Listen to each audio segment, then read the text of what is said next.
twagomba kubandanya ibikorwa muri uyu mwanya dusabye umwungere wacu wa kabiri w'ishengero ari hano azaguruke hanyuma adukorere ibikorwa bibandanya, ariko tubanje kumuramutsa nazaguruke hanyuma twebwe twese tumuramutse.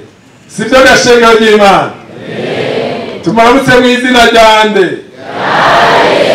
Yesu Kristo amukorera iki? Iminsi yose kugeza Yesu agarutse. Amen. Murakoze muhezagirwe. Turashima Imana kuba turi hano. Turashima indirimbo tumaze guhimbaza Imana. None rero tugeze mu mwanya wo kubona abashitsi tutarakira. Yesu ahabwa iki? None rero duhere ku bapasitori bahagarara aho bari.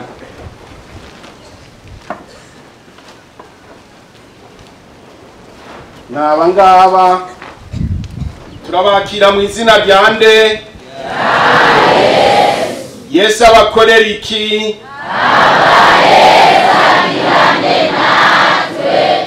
Iminsi yose kugeza Yesu agarutse. Amen. Kaze cyane. Yesu abakorera iki?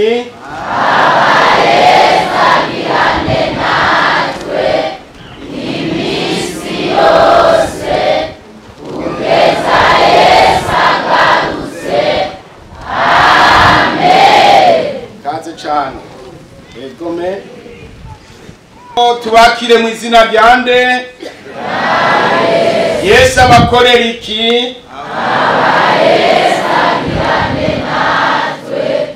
Iminsi yose kugeza Yesu agarutse. Amen. Kaze cyane. Nuko Imana irakoze, tumaze kwakirana mu ngoro kwa data wa twese. Tugiye kumva amajambo y'Imana muri uyu mwanya, ariko tusabane tuzaguruke twebwe twese dusengere uyu mwanya. Hanyuma tuza gusaba Pasiteri Asheri ashaza gusengera umwanya. Dufise abakozi b'Imana babiri, tuza gutangura no Pasiteri Ngongoro Darius, duce tuza guhereza na mwarimu Nimpagaritse Noah. Uhoraho Mana, mu izina ry'umwana wawe Yesu Kristo, nitwebwe babasavyi bawe n'abasavyikazi bawe tuvyagurutse turaha imbere yawe Mwami. Turafise ibyo tukwipfuzako, turakeneye ukubaho kwawe ng'ahantu Mwami.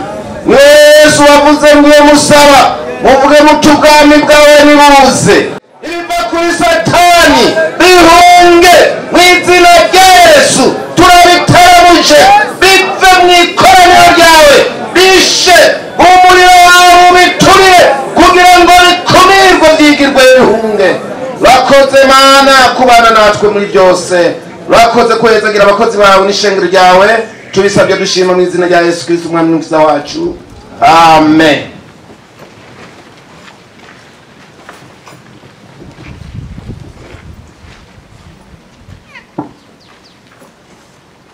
Haleluya.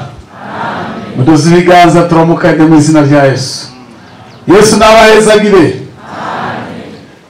Ego hanyuma nigikorana cy'urwaruka no musero ndabona kuri programme hariho cyo no kwita mateme cyangwa ma expose sinzi ngeno bivuga,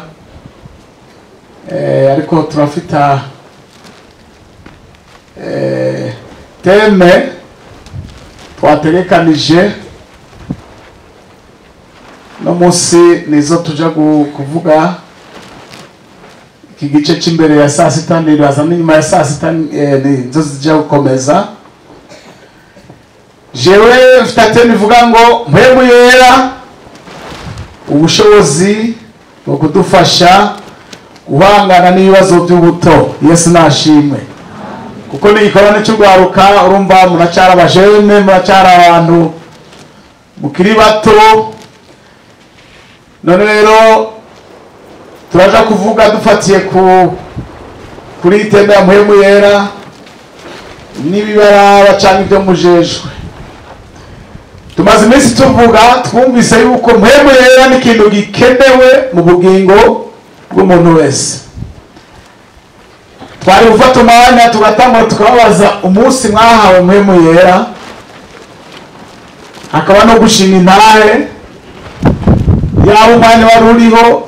Twari kuronka abantu batari bake bagashinga intahe ingene bahawe mpemu yera, kuko umwanya nk'uyu w'iminsi ine twari turi kumva bamwe muri mwebwe bagashinga intahe bakatubarira ingene bahawe mpemu yera, ingene basenze, ibyababayeko. Ejo nawe ucijemo gatoya,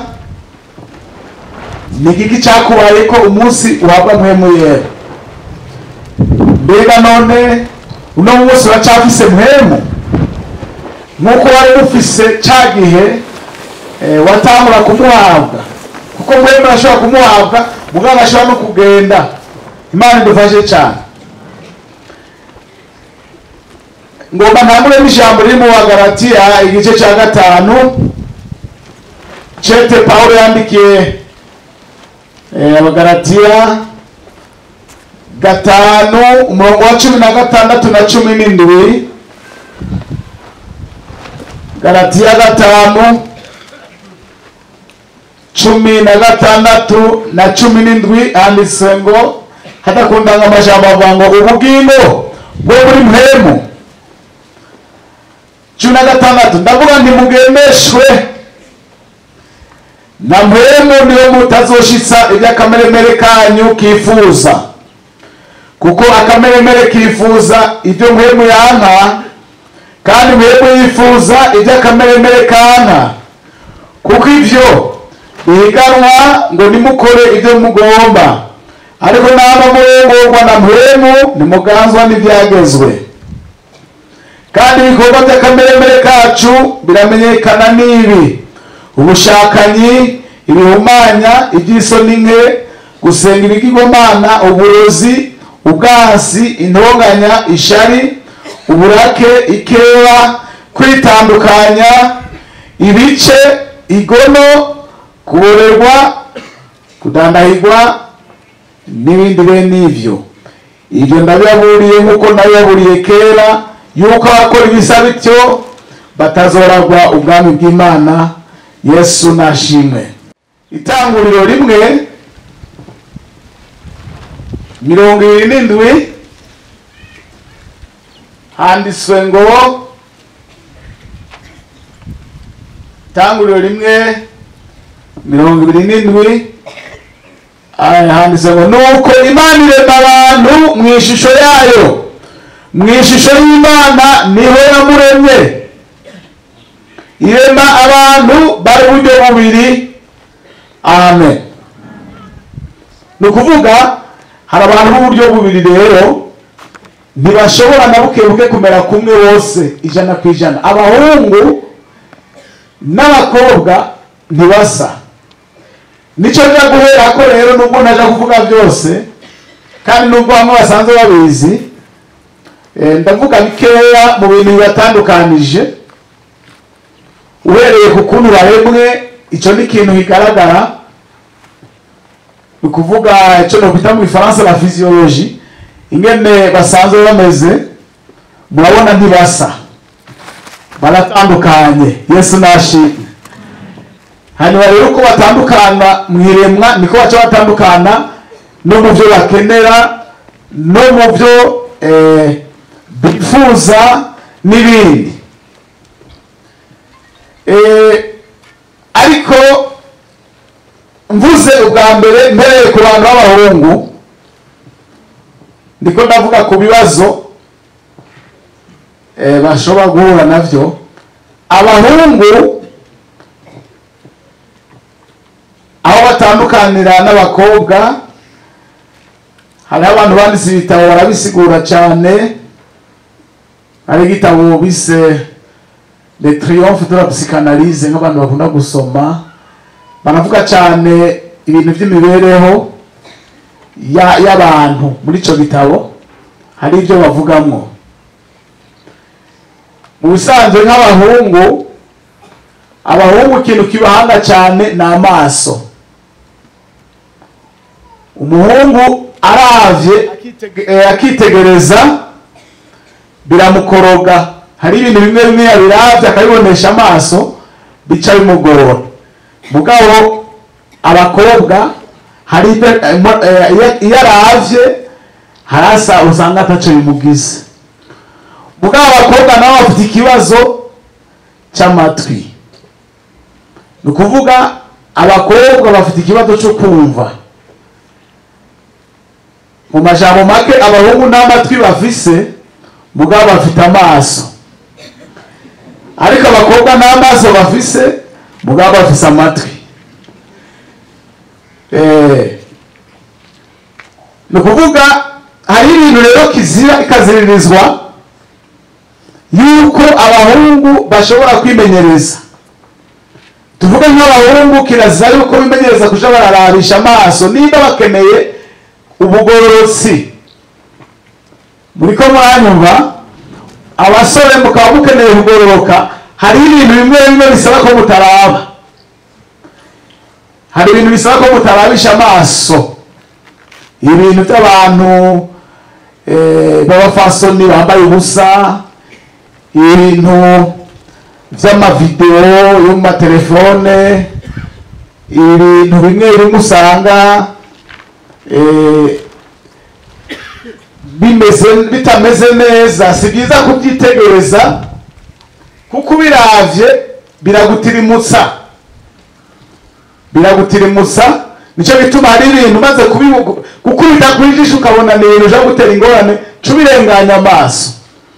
Nayo ubundi ko yavuze mu gitabo ca Yobu 31 yavuze ngo nasezeranye isezerano n'amaso yanje, ngo none mushobora nde kurabisha ijisho ryanje umwigeme. Si byiza rero yuko umuntu w'umusore yubaha Imana akurikiza amaso abigeme bariko baratambuka baraba ubw'inyuma bambaye ubusa, budabukobwa usanga bwambaye amamini, ukaguma witegereza hadi uriko wanduza ubugingo bwawe. Hanyuma ku bakobwa nabo si byiza kumviriza ubu bujambo busosa bw'abahungu. Hari ibintu umuhungu abikubwiye utegeza kuvyirukana mu matwi yawe vuba vuba, bitari uko naho bikuzanira kwandura. Umwigeme wese w'impwemu ateza kwiyubara ku buryo yuko ataja arumviriza ibintu byose. Aya matelefone, si uwari wese agutelefone ukwiye kwitaba, si ikiganiro icyo ari cyo cyose ukwiye kurekura ngo kigumane nawe mu matwi yawe. Nimba umuhungu akagutelefona ukumva atawe kuvuga amajambo atari meza, mucire kwe telefone. Bitari uko naho biragukwega, biragutera ingorane.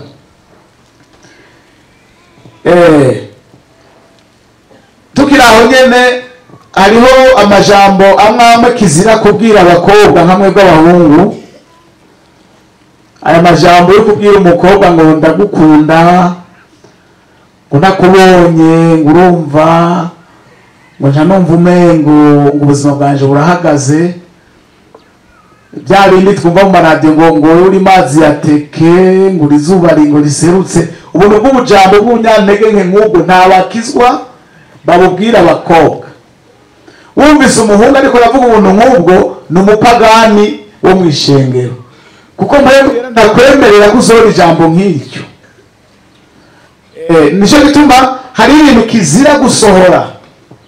Umusore hari ikintu kizira kubwira umukobwa. Kirazira ko mubarira ngo ndagukunda, ubimubwirira iki? Twama tumva abana b'abigeme bakunda kuza bakatubwira ngo jewe ngo basabye urukundo. bagusavira urukundo urarufise wewe ntabwo yarasanganye ngo umuhungu yaje kunsaba urukundo ngo none Imana imbabarire rumba ubuhungu bufite utujambo two gusohoza intambara ayo majambo reka yaza kuyavuga ngo ndagukunda musana n'amajambo abiri agomba umwana w'umwigeme kubera ikibazo cyo kumva ijambo rya mbere ni je t'aime ndagukunda ijambo rya kabiri ni tu es belle kuvuga umwigeme abahungu bakunda kubabwira ngo ndagukunda abasongorokeje intambara kandi nta muntu w'Imana akinisha iryo jambo ni ukuvuga nta mukizwa akinisha ijambo nk'iryo w'umuhungu aribwira umwana w'umwigeme. Ivyo rero mugabo biravugwa kuko turabibona mu mashure ugasanga hariho abahungu b'abakristo babwira abantu b'abigeme ngo nukuri ngo nagomba ndakubikubwire ngo navyumvire kera ngo ugomba ndarimene ngo ndagukunda.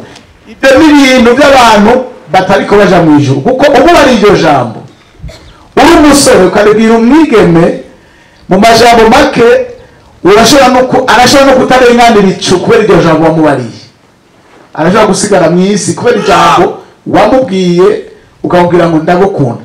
Ko wamubwiye iryo jambo rero umwana w'umwigeme uhereye ico gihe uramugumuye, hari ibintu bica bitangura kuba ikibazo muri we, cyangwa umubariye ngo uri mwiza. Umuhungu amaze kubwira umwigeme ngo uri mwiza, none ni mwiza wakombaye nande waravye bande kugira ngo ucuvuga ko ari mwiza.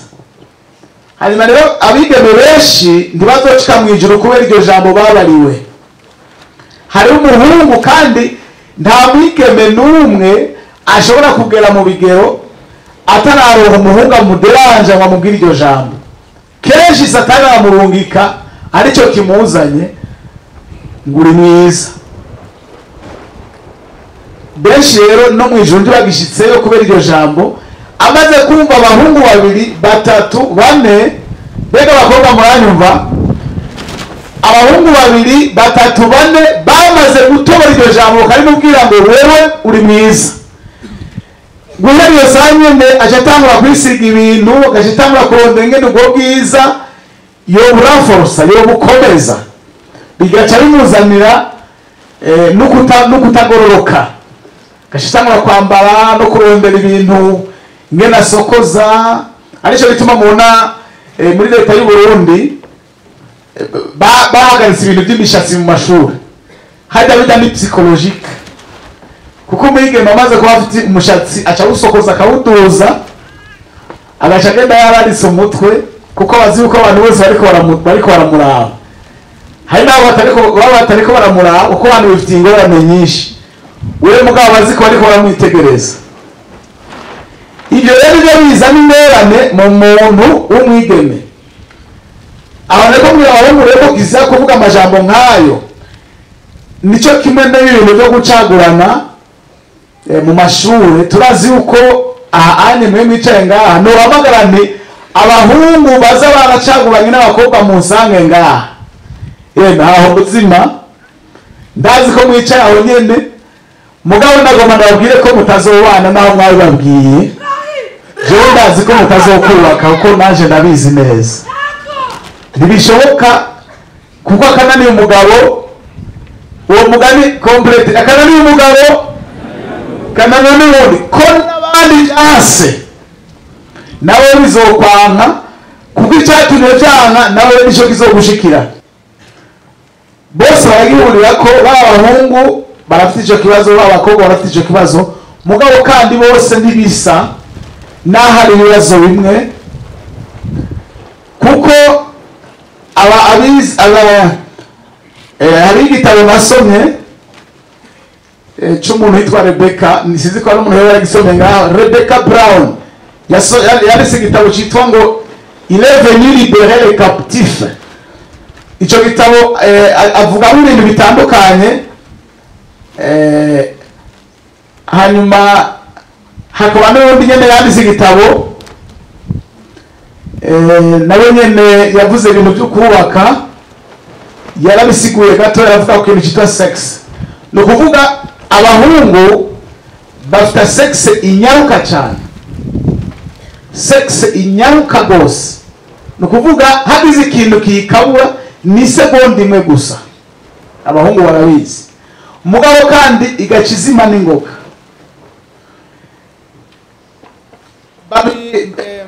Babishushanya n'ubwatsi bw'uruyange, sinzi ngene no bivuga, ariko mvuze uruyange muragumva. Uruyange bidabwasi bw'ubuyange canke ibipapuro ushiramo umuriro, mbega bisaba iminota ingahe kugira ngo bifatwe? Umwanya mutoya. Niko abahungu bameze. Umugu yitegereje ubwo nyene sex yiwe iba yahagurutse, ariko haciye iminota nk'itatu akabona ibyo arondera n'ibikunda iba yaziye. Mugabo umukobwa wewe bavuga yuko bimeze nk'amakara. Amakara bless, urabona bakubwira bati cyane imbabura, ati nje guharura 10 imbabura yawe yafashwe. Byoshoboka? Bifata umwanya kugira ngo imbabura ifatwe. Mbega imaze gufatwa